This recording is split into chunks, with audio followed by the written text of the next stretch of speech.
आनंदी धैर्यला समोर पाहून स्वतःला नाही रोखू शकली. तिने पटकन त्याला मिठी मारली. त्यानेही लगेचच तिला मिठीत घेतलं आणि तिच्या पाठीवर त्याचे हात स्थिर केले. काही क्षण ते हरवलेच एकमेकांच्या मिठीत. सर्व स्टाफ धैर्य आणि आनंदीकडे चकित होऊन पाहत होता. बॉस असं काही वागतील हे सर्व स्टाफसाठी जगातील आठवं आश्चर्य होतं. मोहितेला माहीत होतं बॉस कधीच कोणत्याच मुलीशी अशी जवळीक साधत नाहीत ते. ही मुलगी नक्कीच खास असेल बॉससाठी, म्हणून तर बॉस तिच्या इतक्या जवळ आहेत. धैर्य म्हणालेला काही वेळापूर्वी तिला, आनंदी घाबरू नकोस, मी तुझ्यासोबत आहे. आता आनंदी भानावर येत पटकन धैर्यच्या मिठीतून बाजूला होते. बोलते, सॉरी बॉस, तुम्हाला पाहिलं आणि मी तुम्हाला बोलताना शब्द तोंडातच राहिले तिचे. पुन्हा सॉरी. हळूच नजर खाली झुकवून बोलते ती. मी असं मुद्दाम नाही वागले. माझ्याकडून नकळत घडलं. आजूबाजूला पाहते तर सर्व स्टाफ आ वासून दोघांकडे पाहत असतो. स्टाफला आपल्याकडे पाहताना पाहून ती बावचळली. आता काय आणि कसं रिॲक्ट करायचं या क्षणी सुचेना तिला. ती खाली मान घालून फक्त तिथे उभी होती. धैर्य मात्र एकदम स्थिर, तटस्थ होता.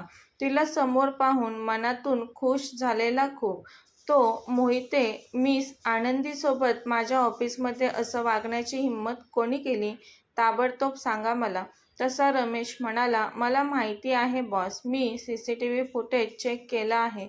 कोण आहे ती व्यक्ती? पटकन बोल रमेश. धैर्य म्हणाला, बॉस, तुमची रिलेटिव्ह आहे ती. तिचं नाव घेतलं मी तर तुम्ही मला कामावरून काढून नाही ना टाकणार याची पहिली खात्री द्या. ती व्यक्ती कोणीही असो, मी सोडणार नाही तिला. कोण आहे ती? बोल रमेश. बॉस, मिस हेमा आहे ती. काय हेमा? तिची एवढी हिंमत? धैर्य मोठ्याने बोलला. तसे तिथे उपस्थित सर्वच एक क्षण हादरले. मोहिते, हेमाला ताबडतोब इथे बोलवून घ्या. काही मिनिटातच हेमा तिथे येते. ती तिच्या केबिनमध्ये आरामात कानात हेडफोन घालून गाणी ऐकत बसल्यामुळे बाहेर काय चालू आहे ते हेमाला माहितीच नव्हतं. ती रुबाबात, मोहिते, काय झालं? एवढं अर्जंट का बोलवून घेतलं? तुम्ही मला बोलत होती. बोलता बोलता तिची नजर तिथेच बाजूला उभ्या असलेल्या धैर्यवर पडते. तशी ती चपापते. धैर्य, तू आज ऑफिसमध्ये आहेस? हो, मीच आहे. माझं भूत पाहिल्यासारखं काय पाहतेस माझ्याकडे? माझ्या ऑफिसमध्ये तुझे काय उद्योग चालू आहेत? काय उद्योग? ती अतिशय घाबरून बोलली त्याला. तू मिस आनंदीवर हात उचललास? कोणत्या अधिकाराने माझ्या ऑफिस स्टाफमधील एम्प्लॉईसोबत असं गैरवर्तन केलंस तू? असं बॅड वर्तन करण्याची परमिशन कोणालाच नाहीये हे माहीत नाही का तुला? नवीन आहेस का तू ऑफिसमध्ये? आता याची शिक्षा होईलच तुला. धैर्य म्हणतो, ही मुलगी माझ्या वाटेत आडवी आली, मला धडकली आणि माझ्यासमोर आवाज चढवून बोलत होती. तसं रमेश पटकन बोलला, बॉस, नाही, मिस हेमा खोटं बोलत आहेत. माझ्याजवळ सीसीटीव्ही फुटेज आहे. तशी हेमा रमेशकडे रागाने पाहत मनात म्हणते, याला तडमडायलाच लागतं जिथे तिथे माझ्या विरोधात. धैर्य, तुझा माझ्यावर विश्वास नाही का? हेमा नौटंकी स्वरात धैर्याला लाडी लावत म्हणाली. आनंदी, काय घडलेलं तुझ्यासोबत सांग मला. धैर्य बोलतो. तशी ती धैर्याकडे पाहून बोलू लागते, मी फाईल रमेश सरांना द्यायला गेलेली तेव्हा मी मिस हेमाला धडकली. पण ते चुकून झालं माझ्याकडून. त्या अचानक माझ्या समोर आल्या, मला काहीच कळलं नाही आणि मी त्यांना धडकले. बॉस, मी त्यांना काहीच नाही बोलली. माझ्याकडून चुकून धडक लागली त्यांना, म्हणून मी सॉरी म्हटलं त्यांना. त्या माझ्यावरच चिडल्या आणि आता चुकीचा आरोप करत आहेत माझ्यावर. ही कोण मुलगी आहे? हिला तर मी पाहून घेईल. हेमा आनंदीकडे पाहत रागाने मनात म्हटली, रमेश, सीसीटीव्ही फुटेज ऑन कर. सर्वांसमोर होऊनच जाऊ देत. जे कोणी खोटं बोलत असेल त्याला माझ्या ऑफिसमध्ये थांबण्याची परमिशन नाही. खोटं बोलणाऱ्या व्यक्तीसाठी ऑफिसचं दार उघडं आहे. लगेच निघून जायचं त्या व्यक्तीने माझ्या ऑफिसमधून, मग ती कोणीही असो. धैर्य म्हणाला. त्याला तर 100 नाही तर 1000% खात्री होती. आनंदी चुकीचं वागू शकणारच नाही याची. तो तिच्यासोबत काही दिवस राहिलेला होता तेव्हाच कळलं होतं त्याला. ती स्वतः आधी नेहमी दुसऱ्यांच्या विचारांची भावनांची कदर करते ते. सीसीटीव्ही फुटेज चालू केलं आणि सर्व स्टाफ डोळे मोठे करून हेमाकडे पाहू लागला. सर्व आपापसात कुजबुजू लागले. हिला तर आपण किती भाव देत होतो आणि ही अशी निघाली. हेमाची चूक आहे ते सीसीटीव्ही फुटेजमध्ये क्लिअर कट दिसत होतं. तशी हेमा धैर्य सॉरी ते मी थोडी टेन्शनमध्ये होते आणि ही अचानक धडकली मला. मी रागावर कंट्रोल नाही करू शकली आणि माझा या मुलीवर हात उचलला गेला. धैर्य माफ कर मला. माझी चूक झाली. मला ऑफिसमध्ये काम करायचं आहे. राहू देत मला ऑफिसमध्ये. मला नको काढून टाकूस ऑफिसमधून. हेमा रडत धैर्यला विनंती करत होती. मोहिते मिस हेमाला ऑफिसबाहेर काढा. धैर्य बोलला. मिस आनंदी तुम्ही माझ्या केबिनमध्ये या. मला तुमच्याशी बोलायचं आहे. बोलून धैर्य त्याच्या केबिनमध्ये निघून जातो. आनंदी शालूकडे पाहते. शालू तिला अंगठा दाखवत नजरेनेच पटकन जा म्हणते. काय आहे शालू तुझं? आनंदी खाणाखुणा करतच शालूला विचारते. आनंदी हळूवार पावलं टाकत धैर्यच्या केबिन बाहेर येऊन उभी राहते. आनंदीला पाहून तो पटकन तिच्या जवळ येतो. तिचा हात पकडून तिला केबिनमध्ये आणतो. आनंदी कशी आहे? तुझे बाबा कसे आहेत? तू केव्हापासून माझ्या ऑफिसमध्ये काम करत आहेस? तो तिच्याशी बोलत होता आता. ती फक्त त्याच्याकडे पाहत होती. आनंदी बोल ना माझ्याशी काहीतरी. अशी काय पाहतेस माझ्याकडे? मी विचारते तुला काही. ती त्याचा हात बाजूला करून केबिन बाहेर निघून जाऊ लागते. आनंदी काय झालं? तू रागवलीस का माझ्यावर? तो बोलतो. मी का रागवू तुमच्यावर? तुम्ही कोण लागता माझे? लागता का तुम्ही कोणी माझे? कोणीच लागत नाही ना तुम्ही माझे. मग मी कोणत्या अधिकाराने रागवू तुमच्यावर? ती बोलते. तो तिच्या जवळ येत. आनंदी मला माहिती आहे. मी मुंबईत आल्यावर तुला कॉल नाही केला. तू म्हटलेलीस मला पोहोचल्यावर कॉल करा पण मी नाही केला तुला कॉल. बॉस तुम्ही हे सर्व आता का बोलत आहात माझ्याशी? त्या सर्व जुन्या गोष्टी, घडून गेलेल्या गोष्टी आहेत. आता घडून गेलेल्या गोष्टींचा वर्तमानाशी काहीच संबंध नाही. तुमचा आणि माझा कधीच कोणताच संबंध नव्हता आणि इथून पुढे नसणार आहे. मी तुमच्या ऑफिसमधील बस फक्त एक एम्प्लॉई आहे. तुम्ही कामाविषयी काही बोलणार असाल माझ्याशी तर बोला, नाहीतर मी चालले बोलून ती जाऊ लागली. तसं त्याने लगेचच तिचा हात पकडला. त्याच्या स्पर्शाने तिच्या हृदयात धडधडू लागलं. तिने मागे वळून त्याच्याकडे पाहिलं. बॉस माझा हात सोडा म्हणाली ती. नाही सोडणार तो म्हणाला. तसं तिने हिसका देऊन तिचा हात त्याच्या हातातून सोडून घेतला आणि केबिनचा डोअर उघडू लागली. पण डोअर लॉक झालेला. तो उघडत नव्हता. तसं तिने वैतागून त्याच्याकडे पाहिलं. तो तिच्याकडे पाहून गालात हसला.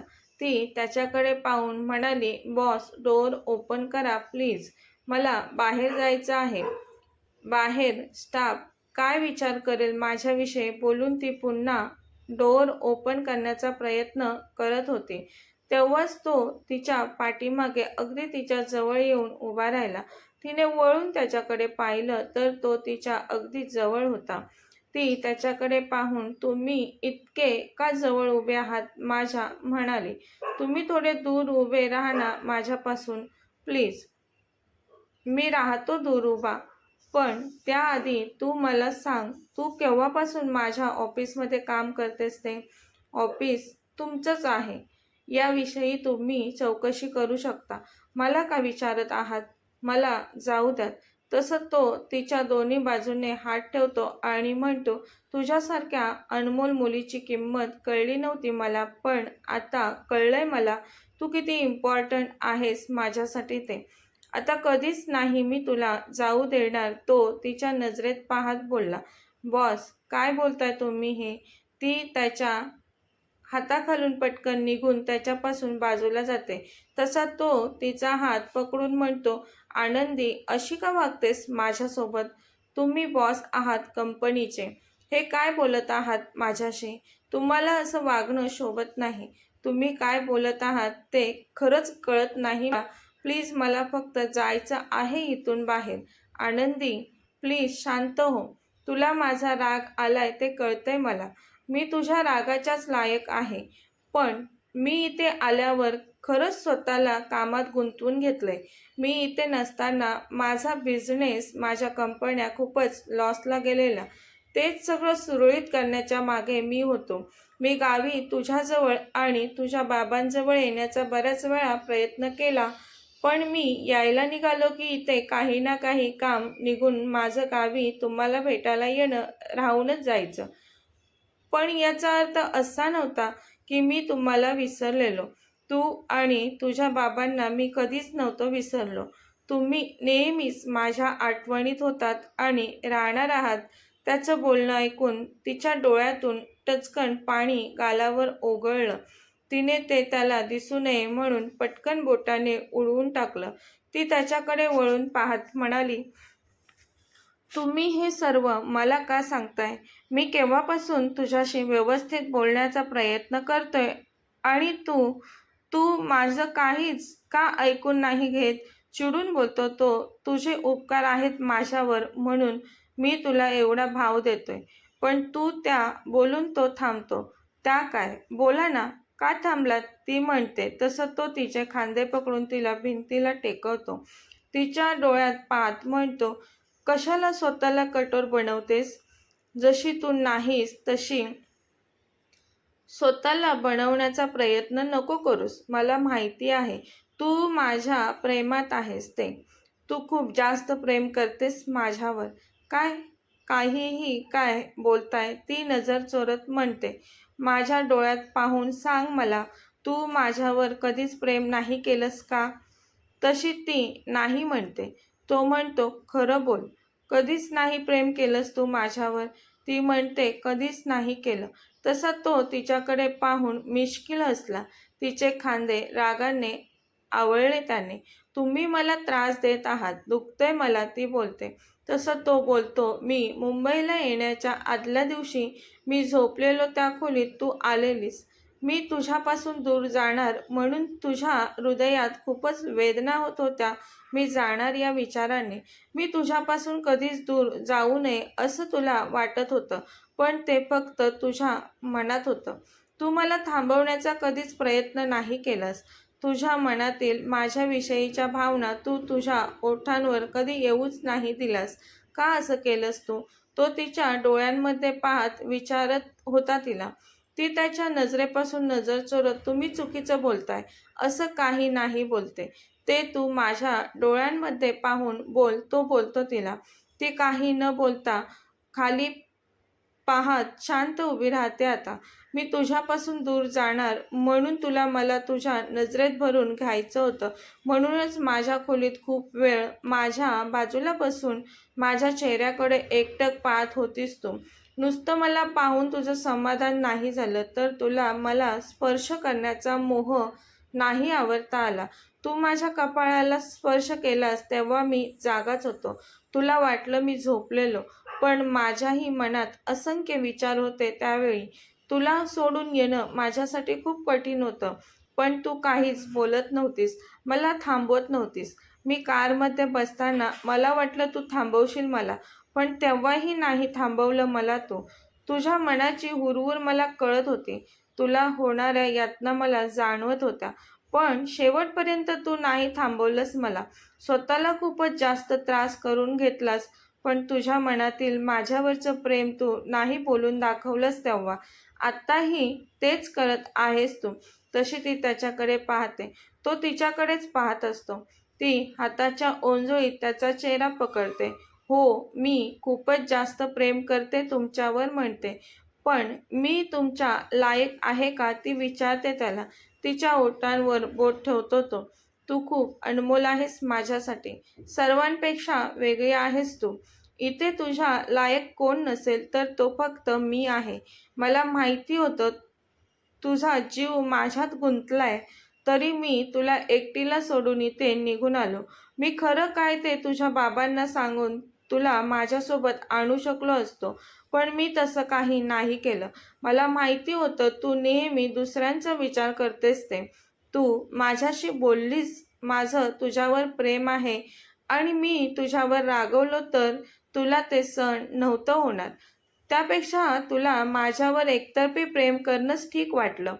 असाच विचार केलेलास ना तू आनंदी, तो बोलतो तिला. आणि तो आता तिच्यापासून बाजूला होतो. फिंगरप्रिंटने डोअर ओपन करतो. तिच्याकडे पाठ करून उभा राहतो. तिला म्हणतो, जा तू आता. पण ती न जाता थांबते तिथे. त्याच्याजवळ येऊन त्याच्या खांद्यावर हात ठेवते. तिचा स्पर्श होताच तो गच्च डोळे मिटून घेतो. तिच्या स्पर्शाने त्याच्या हृदयाची धडधड वाढते. ती बोलते, तुम्ही रागवलात. मला तुम्हाला त्रास नव्हता द्यायचा म्हणून. ती बोलायची थांबते. तसा तो तिच्याकडे वळून पाहतो. म्हणून काय आनंदी? काही न बोलता गप्प राहायचं एवढंच येतं का तुला? अगं, तू माझा जीव वाचवलास. तुझ्यामुळे माझा पुनर्जन्म झालाय. तू नसतीस तर मी जिवंत नसतो. आता तुझ्यासमोर उभा नसतो मी. माझं हे जीवन, मी, माझं सर्व काही तुझंच आहे. आनंदी, तुझाच माझ्यावर हक्क आहे. तू हक्काने मला बोलायला हवं होतंस. मी तुमचा जीव वाचवलाय. माझ्यामुळे तुम्ही श्वास घेत आहात. तुमच्यावर पूर्णपणे माझाच अधिकार आहे, माझा हक्क आहे. पण तसं काही नाही केलं तू. स्वतःपासून मला दूर जाताना फक्त पाहत राहिलीस आनंदी तू. तशी ती पटकन त्याच्या मिठीत शिरते आणि घट्ट बिलगते त्याला. तोही तिला घट्ट मिठीत घेतो. तिच्या डोक्यावर त्याचे ओठ टेकवतो. तिला खूपच आनंद झाल्यामुळे तिच्या डोळ्यातून अश्रू टपकतात. ते त्याच्या शर्टवर पडल्यामुळे त्याचा शर्ट ओला झालेला जाणवलं त्याला. आनंदी, आता मी तुझ्या जवळ आहे. तू माझ्या मिठीत आहेस. आता काय झालं रडायला? तुम्ही बोलून ती त्याच्या हाताला हलकी चापट मारते. तो थोडं हसतच, अरे आनंदी, काय करते तू? खूप लागलं ना मला, मस्करीत बोलतो. ती म्हणते, तुम्हाला नाही कळणार काही. तो म्हणतो, मला सर्व काही कळतं. तुला खूपच आनंद झालाय आता या क्षणी. मी तुझाच आहे हे तुला कळल्यावर. हो ना? हे तुझे आनंद अश्रू आहेत ना? तो विचारतो तिला. तुम्हाला तर सर्वच माहिती होतं आणि माहिती आहे. मला नाही बोलायचं तुमच्यात. मी चालले. ती थोडं लटक्या रागात बोलते त्याला आणि निघून जाते. तो तिच्याकडे मागून पाहत हसत असतो. वेडी आहे, पण माझ्या दिलाची धडकन आहे बोलतो. तुला काय वाटलं आनंदी? तू अशीच इथे माझ्या कंपनीत आली का? नाही गं. हे तर माझंच प्लॅनिंग होतं तुला माझ्या कंपनीत जॉब मिळवून देण्याचं. पण मी हे तुला नाही सांगणार. तू खूप स्वाभिमानी आहेस ना, ते माहिती आहे मला. पण खरंच तू माझ्या कंपनीत जॉब करण्यासाठी पात्र आहेस. मी तुझ्याविषयी तुझ्या अप्रोक्ष सर्व माहिती ठेवले तुझी. तू खूपच हुशार, अभ्यासू मुलगी आहेस, ते माहिती आहे मला. आनंदीला बाहेर आलेलं पाहून शालू म्हणाली, आनंदी, इतका वेळ काय करत होतीस बॉसच्या केबिनमध्ये? तू बॉसच्या प्रेमात आहेस का? तू बॉसला मिठी मारली सर्व स्टाफसमोर. तू ओळखतेस का बॉसला? शालूला बरेच प्रश्न पडलेले आनंदीविषयी. त्या सर्व प्रश्नांची उत्तरं मिळवण्यासाठी ती केव्हापासून आनंदीची वाट पाहत होती. आनंदी धैर्यच्या केबिनबाहेर येण्याअगोदर तिला पडलेल्या प्रश्नांचा उलगडा करण्याचा प्रयत्न करत होती शालू. पण तिला कोणत्याच प्रश्नांची उत्तरं मिळत नव्हती. माझ्या सर्व प्रश्नांची उत्तरे आनंदी देईल असा विचार करून ती आता आनंदीला येताना पाहून ती पटकन तिच्या जवळ आली आणि तिला विचारू लागली तिच्या आणि बॉसच्या नात्याविषयी. कथेचा पुढील भाग पाहण्यासाठी चॅनलला सबस्क्राईब करा. कथा आवडल्यास लाईक, शेअर आणि कमेंट करायला विसरू नका. कथेचे यापूर्वीचे सर्व एपिसोड प्लेलिस्टमध्ये सेव्ह आहेत. पाहिले नसेल तर कृपया पहा. धन्यवाद.